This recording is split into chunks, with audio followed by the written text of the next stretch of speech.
بسم اللہ الرحمن الرحیم اللہ الرحمن الرحیم الحمد للہ وکفا وسلام علی عبادہ الذین اصطفى اما بعد۔ عزیز طلبہ، آج نور الایضاح کتاب کی ہماری یہ کلاس نمبر 20 ہے، اور آج کی نشست میں بھی ہم تیمم کا باب انشاءاللہ پڑھیں گے۔ تیمم کا باب ہم نے گزشتہ نشست سے شروع کیا تھا، اور ہم نے تیمم کے صحیح ہونے کی شرائط کا آغاز کر لیا تھا، اور پہلی جو شرط ہے تیمم کے صحیح ہونے کی وہ نیت ہے، اور اس کے حوالے سے جو تفصیلات تھی وہ ہم پڑھ چکے تھے۔ آج ہم دوسری جو شرط ہے وہاں سے اس کو شروع کر رہے ہیں۔ تو فرماتے ہیں کہ جو تیمم کے صحیح ہونے کی دوسری شرط ہے، تیمم کے جائز ہونے کا کوئی عذر موجود ہو، یہ ہے دوسری شرط۔ کیونکہ آپ کو پتہ ہے کہ بغیر عذر کے تیمم نہیں ہو سکتا، بغیر عذر کے تیمم نہیں ہو سکتا۔ آپ نے وضو کرنا ہوگا، پانی اگر موجود ہے پانی سے وضو کرنا ہوگا۔ ہاں، اگر کوئی عذر موجود ہے، اس عذر کی موجودگی کی وجہ سے پھر آپ وضو کو چھوڑ کر یا غسل کو چھوڑ کر تیمم کر سکتے ہیں۔ وہ عذر کس قسم کا ہو سکتا ہے؟ مختلف ہے، مصنف نے اس کی کئی مثالیں دی ہے۔ مثال کے طور پر پانی قریب میں پانی موجود نہیں ہے، بہت زیادہ دور ہے پانی میں، تو پھر ایسی صورت میں آپ تیمم کر سکتے ہیں۔ کتنا دور ہوگا پانی، مطلب کتنا دور پانی ہو تو آپ تیمم کر سکتے ہیں؟ تو انہوں نے 1 میل لکھا ہے، انہوں نے مصنف نے اس کا تقریباً 1 میل جو ہے وہ فاصلہ لکھا ہے۔ البتہ یہ ہے کہ بنیادی طور پر علماء نے آج کل کے حساب سے 1 شرعی میل جو ہے وہ 1 کلومیٹر اور تقریباً 828 یا 29 میٹر، 1 کلومیٹر اور 828 یا 29 میٹر جو ہے وہ ہوتا ہے۔ تو اتنا دور اگر پانی ہے تو پھر انسان جو ہے وہ تیمم کر سکتا ہے، یہ ہے عذر۔ ٹھیک ہے، اگرچہ شہر ہی میں کیوں نہ ہو۔ کچھ لوگ یہ کہتے ہیں کہ بھئی شہر میں ہو تو پھر تیمم نہیں کر سکتا اگرچہ دور ہو پانی، لیکن اصل قول یہی ہے کہ نہیں، شہر ہو یا صحرا ہو، اگر آپ سے 2 کلومیٹر کے تقریباً 2 کلومیٹر دور پانی ہے تو آپ پھر جو ہے وہ تیمم کر سکتے ہیں، یہ عذر ہے۔ اسی طرح مرض ہو، یعنی ایسا مرض جس میں پانی کا استعمال جو ہے وہ نقصان دہ ہے، تو اس طرح کی صورتحال میں یہ بھی ایک عذر ہے، ایسی صورت میں بھی انسان تیمم کر سکتا ہے۔ اسی طرح جو ہے اتنی سردی ہے اور اتنی ٹھنڈ ہے کہ اگر ایک انسان اس سردی میں گرم پانی کی بھی ترتیب نہیں بن سکتی، تو اگر ایک انسان جو ہے اس میں پانی استعمال کرتا ہے تو پھر ایسی صورتحال میں اس کو جو ہے وہ مطلب جان جا سکتی ہے، بیمار ہو سکتا ہے۔ تو اس طرح کی صورتحال ہے، تو پھر اس طرح کی صورتحال میں چونکہ یہ عذر ہے تو وہ تیمم کر سکتا ہے۔ اسی طرح دشمن کا خوف ہے، مطلب پانی کے استعمال کے لیے آپ ادھر ادھر جائیں گے تو دشمن کا خوف ہے، تو پھر بھی آپ تیمم کر سکتے ہیں۔ یا پیاس کا خوف ہے، پیاس کا خوف کا مطلب یہ ہوگا کہ اتنا کم پانی ہے آپ کے پاس کہ آپ اگر اس پانی سے وضو کریں گے تو پھر تو آپ کے پینے کے لیے پانی نہیں بچے گا، تو جب پینے کے لیے نہیں بچے گا تو پیاس کا خوف ہے، اور پھر اس میں بڑی مشکلات کا سامنا کرنا پڑے گا۔ تو اس طرح اگر پانی زیادہ ہے پھر تو بات الگ ہے۔ اسی طرح کھانے پینے کے لیے آٹا گوندنے کے دوران پانی کی ضرورت پڑتی ہے، تو اگر کہ کوئی آدمی سفر میں ہے اور اس کے پاس اتنا کم پانی ہے کہ صرف آٹا گوندنے کے لیے ہو سکتا ہے، باقی نہیں ہو سکتا، تو اور وضو تو پھر ایسے پانی سے وضو نہ کرے، اس سے آٹا گوندے اور تیمم کر لے، کیونکہ آٹا گوندنا انسان کی بنیادی ضرورت ہے اور اس کی وجہ سے اس کی بھوک مٹ سکتی ہے۔ اگر وہ آٹا گوندنے کے لیے پانی کو استعمال نہیں کرے گا اور وضو کر لے گا تو بعد میں بھوک سے مر سکتا ہے، تو اس لیے وہ تیمم کر لے اور پانی آٹے کے لیے رکھے۔ ہاں، وہ الگ بات ہے کہ سالن بڑھانے کے لیے اگر پانی کی ضرورت ہو تو وہ علماء نے لکھا ہے کہ اس کے لیے پانی نہ رکھے، اس پانی کے بجائے پھر وضو کر لے۔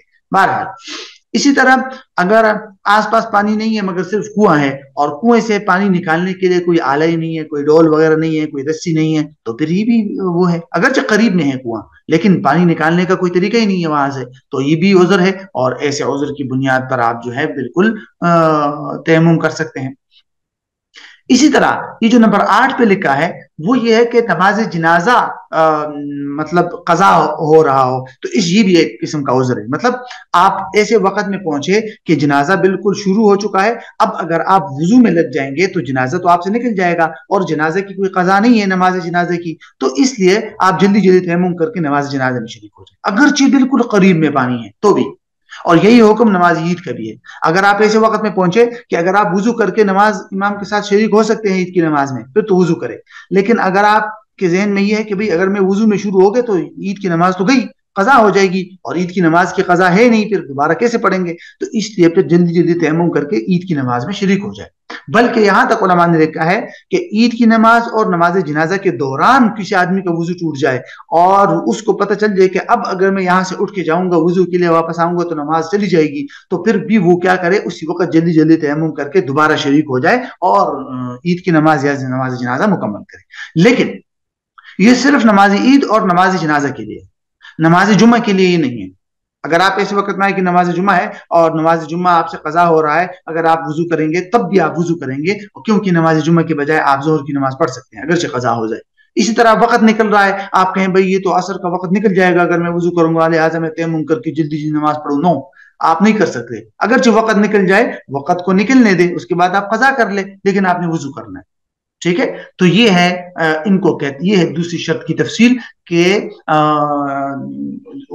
ایسی صورت میں آپ تیمم کر سکتے ہیں جب آپ کو عذر لاحق ہو.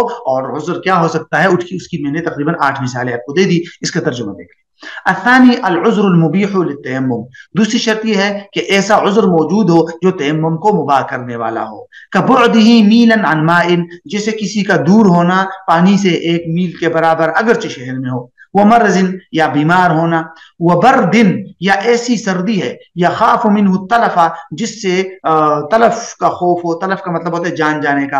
او المرض, یا مرض کا خوف ہو. خارج المصر, اور شہر سے باہر, کیونکہ شہر کے اندر عمومی طور پر اتنی سردی یا سردی سے بچنے کا کوئی طریقہ ہوتا ہے. وخوف عدو, یا دشمن کا خوف ہو. وعطش, یا پیاس کا خوف ہو. واحتیاج لعجن, یا آٹا گوندنے کے لیے پانی کی ضرورت ہو اور زیادہ پانی ہے نہیں جس سے وضو کرے. لا لطبخ مرق, نہ کہ سالن پکانے کے لیے, یہ کوئی ضروری نہیں ہے.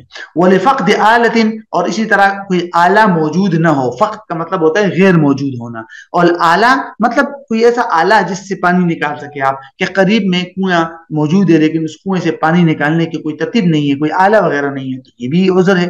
وخوف فوت صلاۃ جنازۃ او عید, کہتا ہے نماز جنازہ یا نماز عید کے فوت ہو جانے یا قضا ہونے کا خوف ہو تو ایسی صورت میں بھی تیمم کر سکتا ہے. ولو بناء فیہما, ان دونوں میں اگرچہ بنا کی ضرورت پڑے تو بھی آپ کر سکتے ہیں. بنا کا مطلب میں نے آپ کو سمجھا دیا کہ ان دونوں نمازوں کے بیچ میں آپ کا وضو ٹوٹ جائے اور آپ جو ہے بیچ میں اگر جائیں گے وضو کے لیے اور پھر واپس آئیں گے تو نماز قضا ہو سکتی ہے, تو آپ بنا کے لیے بھی تیمم کر سکتے ہیں, یعنی اسی وقت تیمم کر کے دوبارہ شریک ہو جائے. ولیس من العذر خوف فوت الجمعہ, جمعہ کی نماز کے فوت ہونے کا خوف یہ عذر نہیں ہے, میں نے آپ کو پہلے ہی بتا دیا تھا. والوقت, اسی طرح وقت کے خوف ہونا, وقت کا فوت ہونا یا ختم ہونا, یہ بھی کوئی عذر نہیں ہے. تیسری شرط ہے الثالث ان يكون التيمم بطاهر من جنس الارض كالتراب والحجر والرمل والحطب والفضه والذهب.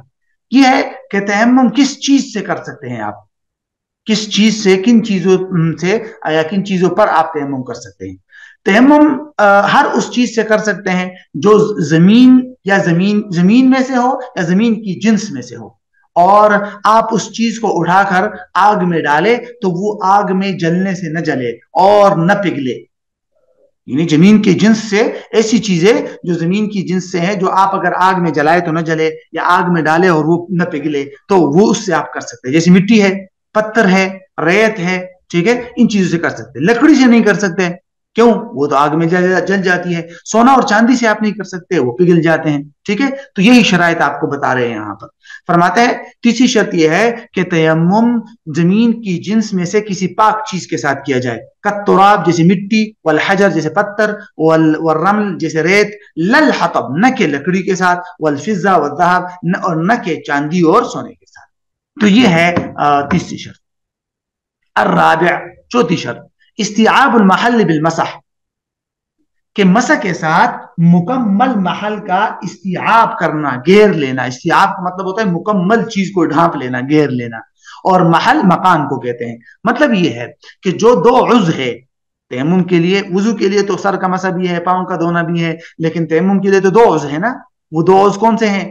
ہاتھ کونیوں سمیت اور چہرہ مکمل. تو کہتے ہیں کہ جب آپ مسح کریں گے نا تیمم کے دوران ہاتھوں سے, تو ایک پہلے مسح کے اندر مکمل چہرے کو ڈھانپ لے آپ, ایسا نہ ہو کہ چہرے کا کوئی حصہ بچ جائے, اور دوسرے مسح کے ساتھ دونوں ہاتھوں کو کوہنیوں سمیت آپ جو ہے وہ مسح کر لے. اس طرح مسح کر لے کہ کوئی جگہ بچ نہ جائے مسح کے اندر. یہی وجہ ہے کہ علماء نے اس میں بھی لکھا ہے کہ انگوٹھی وغیرہ پہنی ہے تو اس کو ذرا ادھر ادھر حرکت دے کر اس کے نیچے بھی مسح کر لے, تاکہ مکمل یہ جو ہاتھ ہے کوہنیوں سمیت یہ مکمل مقام مسح کے ساتھ گھیرے میں آ جائے. تو یہ ہے چوتھی شرط.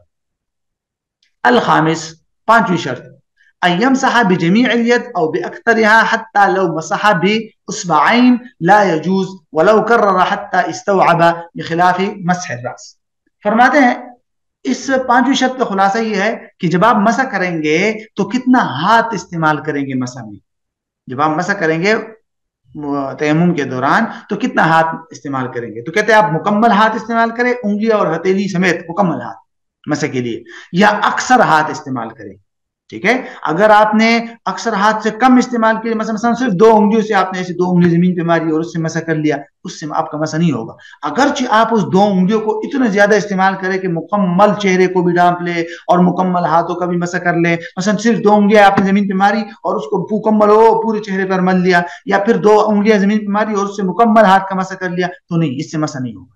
تو آپ نے ہاتھ کتنا استعمال کرنا ہے, مکمل ہاتھ مسح میں استعمال کرنا ہے, یا ہاتھ کا اکثر حصہ جو ہے وہ مسح کے اندر استعمال کرنا ہے. ہاں, وضو کے اندر سر کا مسح وہ الگ بحث ہے, اس کے لیے مکمل ہاتھ یا اکثر حصہ ہاتھ کا ضروری نہیں ہے.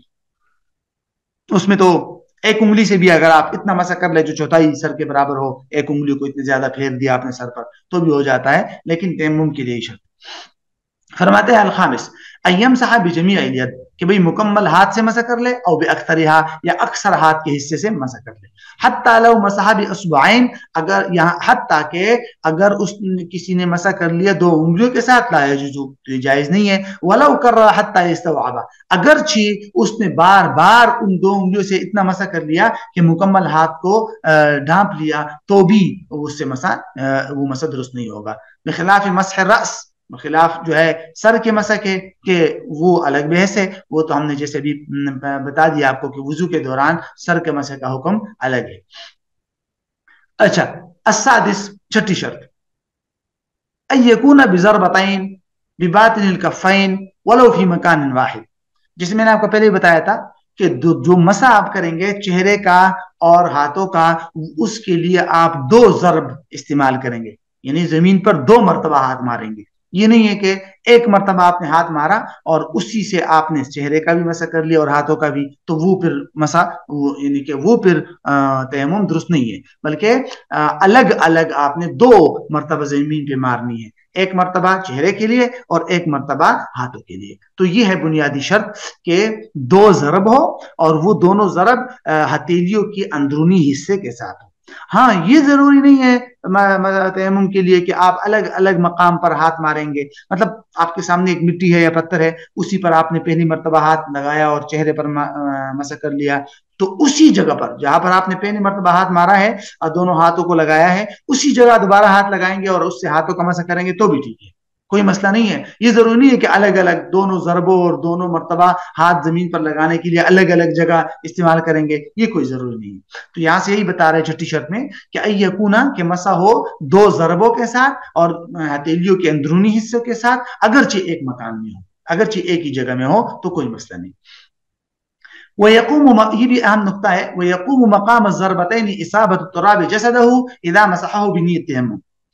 مسئلہ یہ ہے کہ اگر کسی کو تیمم کی ضرورت پیش آ گئی اور تیمم کی شرائط موجود ہے, اور ایک انسان ایسی جگہ پر ہے جہاں ریت اڑ رہی ہے ہوا میں, ٹھیک ہے, مٹی سے اس طرح ہوا آئی اور اس ہوا نے انسان کے چہرے پر بھی ریت لگا دی اور اس کے ہاتھوں پر بھی, اور انسان نے اس طرح کیا کہ چہرے پر بھی مسح کر لیا, اس طرح چہرے پر ویسے بھی ریت موجود تھی تو اسی ریت کے اوپر مسح کر لیا اس طرح چہرے پر, اور پھر جو ہے ہاتھوں پر. تو پھر اس طرح کرنے سے بھی اس کا, اور تیمم کی نیت بھی ہو، تو پھر اس تیمم کی نیت سے اس طرح اگر کوئی کرے گا تو اس کے بھی جو ہے وہ تیمم ہو جائے گا، کیونکہ دو ضربیں ہو جائے گی کہ چہرے پر بھی مٹی موجود ہے اسی پر ایک مسح کر لیا، اور ہاتھوں پر بھی مٹی موجود ہے اسی پر ایک مسح کر لیا، اور نیت تیمم کی ہے تو بس تیمم ہو جائے گا۔ یہی کہہ رہے کہ دو ضربوں کے قائم مقام یہ بات بھی ہو جاتی ہے، یعنی اس کی جگہ آ جاتی ہے کیا؟ اصابت التراب جسدہ، کہ مٹی اس کے بدن کو لگی ہو، اذا مسحہ بنیت التیمم، جب اس کو تیمم کی نیت سے اس پر مسح کر لیا تو بس ٹھیک ہے۔ السابع، ساتویں شرط، انقطاع ما ینافیہ من حیض او نفاس او حدث، یہ تو پہلے بھی ہم نے پڑھی ہے، وہی تو وضو کے لیے بھی ضروری ہے کہ جو چیز وضو کے منافی ہو وضو کے لیے ضروری ہے، جو چیز تیمم کے لیے منافی اور تیمم کے خلاف کی چیزیں ہیں جس کے ہوتے ہوئے تیمم نہیں ہو سکتا، تو وہ یہ چیزیں ہیں کیا ہے؟ حیض ہے اور نفاس۔ حیض موجود ہے تو آپ تیمم نہیں کر سکتے، اس تیمم کا فائدہ ہی نہیں ہے، اور نفاس موجود ہے تو وہ اس سے آپ تیمم نہیں کر سکتے۔ حدث موجود ہے تو پھر تو تیمم کر سکتے ہیں آپ، وہ حدث ختم ہو جائے گا، لیکن دوبارہ حدث پیش آ گیا تو پھر تیمم دوبارہ ٹوٹ جائے گا۔ تو انقطاع کا مطلب ہوتا ہے منقطع ہونا، ختم ہونا، کہ ختم ہو جائے ایسی چیز جو تیمم کے منافی اور خلاف ہے۔ آٹھویں اور آخری شرط، زوال ما یمنع المسح علی البشر کشمع وشحم، کہتے ہیں ایسی چیز کا زائل ہونا جو جلد اور چمڑے پر مسح کو روکتی ہو، یہ تو وضو کے لیے بھی ضروری ہے کہ بدن پر یا چمڑے پر ایسی چیز نہ لگی ہو جو پانی کو نیچے تک پہنچاتی ہو، جو مسے کو نیچے تک پہنچاتی ہو، ایسی چیز اگر موجود ہو، جیسے کہ ہم نے پڑھا تھا کہ ناخنوں پر جو نیل پالش ہوتی ہے وہ، اور اس طرح کی چیزیں انہوں نے جو مثال دی جیسے کہ موم اور چربی وغیرہ، یہ اگر ہاتھوں پر کسی جگہ موجود ہے تو پھر تو مسح نہیں ہوگا، پھر وضو بھی نہیں ہوگا، نیچے پانی جس طرح نہیں جاتا تو اس طرح مسح بھی نہیں ہوگا۔ بہرحال تو یہ بھی ضروری ہے۔ اب یہ جو نقطہ ہے یہ وہی ہے جو ہم نے پڑھا تھا کہ بھئی تیمم کا سبب کیا ہے اور تیمم کے واجب ہونے کی شرائط کیا ہے، تو کہتے ہیں کہ تیمم کا سبب اور تیمم کے واجب ہونے کی شرائط وہی ہے جو ہم نے وضو کے اندر پڑھی تھی، یعنی جیسے ہم نے پڑھی تھی نا وہاں وہ تیمم کے وضو کے شرائط، جیسے انہوں نے یہاں اشارہ کیا ہے حاشیہ میں کہ وضو کی جو واجب ہونے کی شرائط ہے وہی ہے۔ وضو انسان پر تب واجب ہوتا ہے جب عقل مند بھی ہو، بالغ ہو، اسلام ہو، پانی پر قدرت بھی ہو، اور حدث بھی ہو، اور حیض و نفاس بھی نہ ہو، اور وقت تنگ ہو جائے، یہ ہم نے پیچھے پڑھی تھی۔ وہی شرائط تیمم کے لیے بھی ہے سوائے قدرت علی الماء کے، کہ پانی پر قدرت نہ ہو، ٹھیک ہے، تو پھر یہ شرائط جو ہے یہ تیمم کے لیے بھی ہو جائے گی۔ اور جہاں تک سبب ہے تو سبب وضو کا یہی تھا، ہم نے پڑھا تھا کہ ایسا کام کرنا جو بغیر طہارت کے نہیں ہو سکتا، اگر اس کا ارادہ کریں گے آپ تو پھر آپ پاکی حاصل کریں گے، تو وہ یہاں بھی ہے۔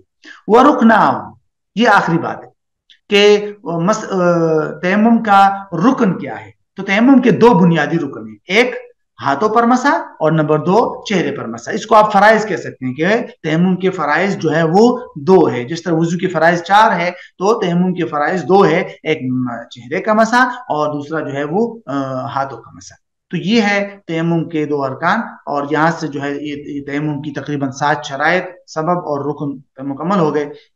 یہاں سے آگے تیمم کی سنتیں یا تیمم کو کب مؤخر کیا جا سکتا ہے، اور یہ جو کچھ اضافی مسائل ہیں ان کو انشاءاللہ اگلی ایک نشست کے اندر یہ مکمل بحث انشاءاللہ ختم کرتے ہیں۔